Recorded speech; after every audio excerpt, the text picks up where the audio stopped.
Alright, so last week we talked about how all the apes rose up and established their own little colony out in the redwoods, but now, with this movie, it gets real.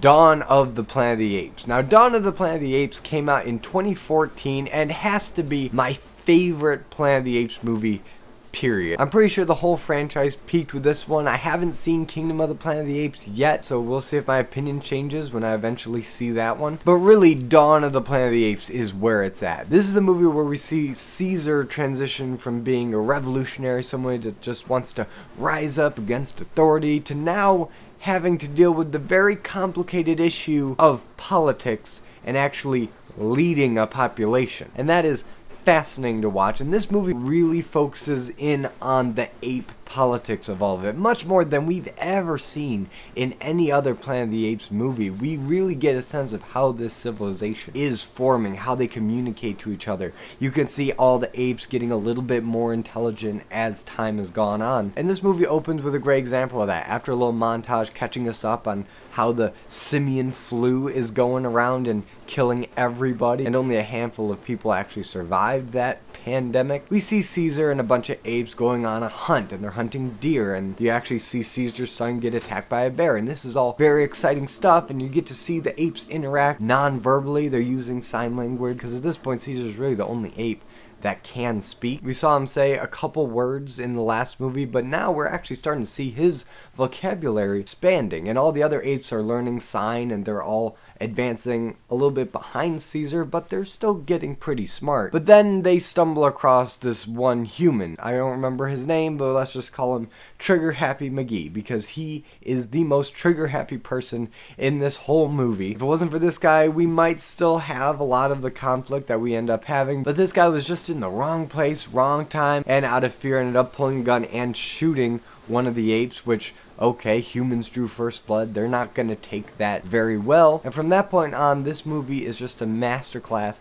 in incrementally ratcheting up the tension, ratcheting up the stakes, to where the leadership on both sides really don't want a war or a conflict between the humans and apes, but they just keep butting heads, and they have trigger happy people on both sides. With the humans, it's Trigger Happy McGee over here, and in the ape camp you have Colby, who we saw a little bit of in Rise of the Planet of the Apes. He was the dude with all the nasty scars that has been experimented on over and over again by humans, and now that he's developing higher intelligence, because of how smart he is, he has moved up in the ranks of ape hierarchy. He's not quite at Caesar's level, but he's somewhere around Maurice as far as power and influence. But Colby has just been harboring all of that resentment, and now that he has power and authority, he feels like it's up to him to execute on that. He's like, humans can't be trusted, we gotta wipe them out, we gotta declare war, we will win, we are the dominant species now. And you can see how that attitude, that personality in Colby could create a lot of conflict, not just with the humans,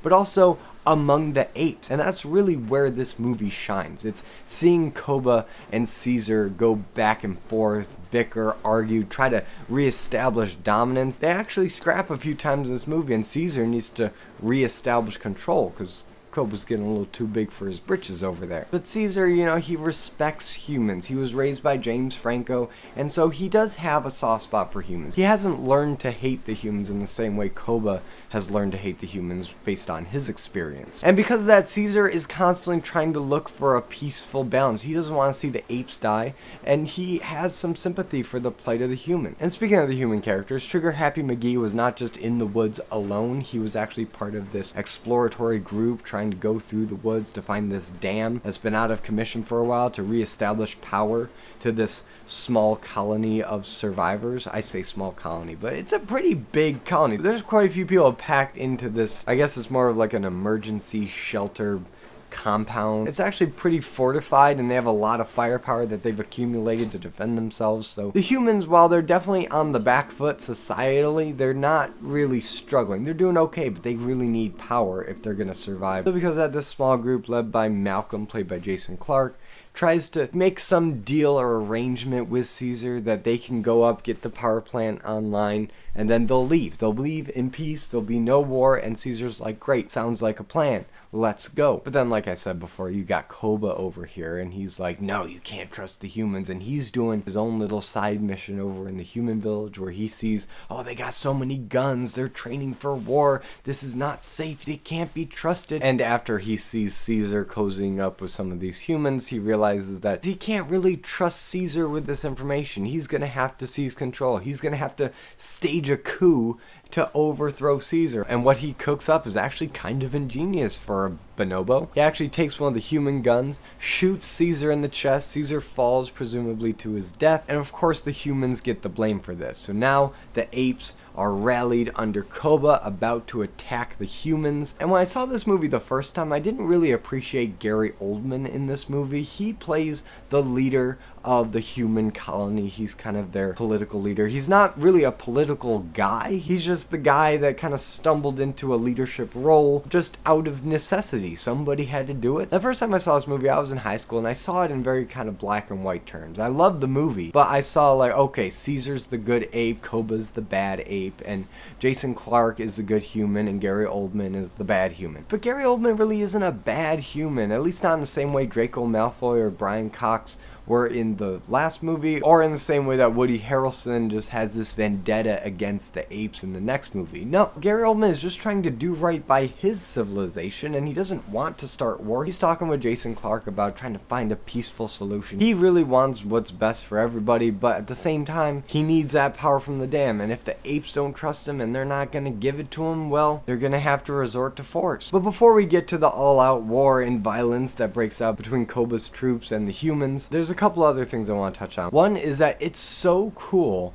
to see just the apes interacting on screen. I kind of talked about that a little bit in the beginning, but I really want to give it its due here, because you see ape school, you see ape laws being formed, the idea that ape does not kill ape. That's something taken right from the original franchise, so that's a nice little callback. But it's more than just a callback, it's a reoccurring dynamic between apes and ape culture, because you're starting to see these faction forms, the ones that are loyal to Caesar and the ones that are more loyal to Koba. And Koba, especially after he shoots Caesar, really doesn't believe in the whole ape does not kill ape law. And the moral question arises, well, what do you do in a society where you got people or apes like Koba that just have complete disregard for the law? And if ape does not kill ape, what should you do with that person? Should you just let them go? Should you punish them but not kill them? Because that clearly didn't work. And honestly, this movie makes a pretty compelling case that, yeah, sometimes lethal force, the death penalty, may be a viable option for certain offenders. But despite Caesar, Jason Clarke, and Gary Oldman's best efforts, war does break out and the fighting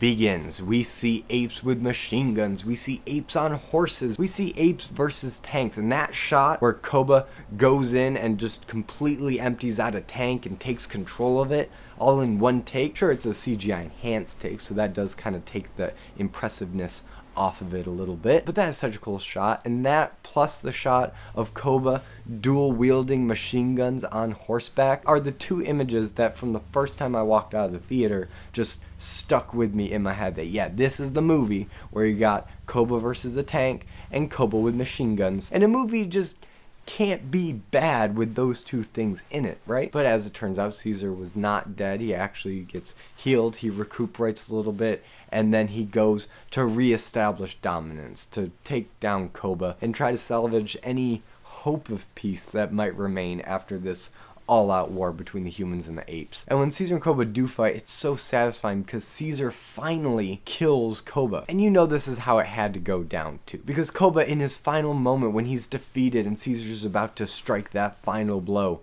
he pleads with Caesar and says, ape does not kill ape. And Caesar just pushes him off a cliff, lets him die. And the implications of that are just great, because on the one side it shows that ape does not kill ape is not a foolproof philosophy, that Caesar might have thought that apes were superior to humans because they don't have the same infighting and tendency to destroy themselves that humans do. But throughout the course of this movie, it seems like the case has been made pretty clear that apes have just as much a tendency to destroy themselves as the humans do. So maybe it's time for some more robust laws, a little bit of a higher level of civilization. And as the apes increase in intelligence, I feel like that's only going to become more and more necessary. But we still have to address the humans, because while that showdown between Caesar and Colby was happening, you have Gary Oldman in the basement with blocks of C4 ready to take the whole building down in a last-ditch effort to maintain control. Which I do question the legitimacy of that plan. It seems like that wasn't really thought out all the way through, because again, what about all the people in the colony that you are sacrificing? And also,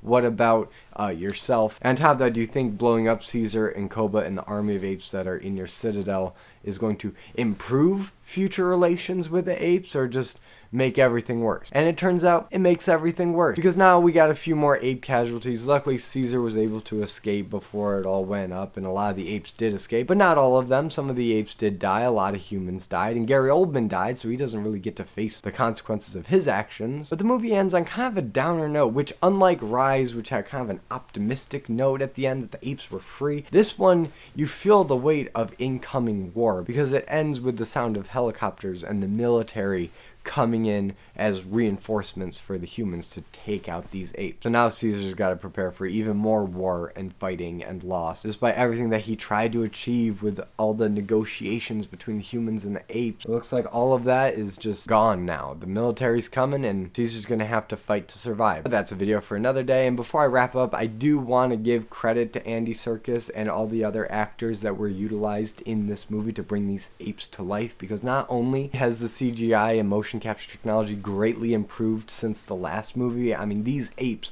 look real. They look so good. They're so convincing in this movie that for a long while I just was enjoying the movie. I wasn't even really thinking about the actors and the motion capture. I was just thinking, oh yeah, these apes are super smart, they're on screen and they're interacting with the humans and it looks real. But another big part of that is actors like Andy Serkis and Toby Kebbell and many, many more that brought these chimpanzees and orangutans and everybody else to life, because there is such a greater range of emotions in the face of these apes than were in the previous movie, and it's just such a great step up in the technology, step up in the storytelling, to where honestly the ape civilization scenes are the most engaging, because you feel like you're getting a peek behind the curtain into this ape civilization, how it's being built from the ground up, and all the infrastructure that needs to be put in both morally and physically so that they can thrive. Those are pretty much all my thoughts on Dawn of the Planet of the Apes. Like I said in the beginning of this video, this one has to be my favorite. It's so cool to see these apes interact. The way that Caesar keeps trying to negotiate with the humans, all the while there's humans trying to stir up war and mistrust, and apes like Colby trying to stir up mistrust